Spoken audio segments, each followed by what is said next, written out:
You should always do repairs to your new home before you move in, especially flooring.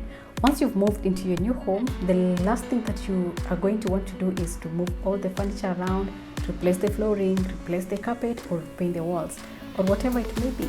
So if you have the budget set aside, please do all these repairs before you move in, so that when you move in, you can enjoy a nice new upgraded home.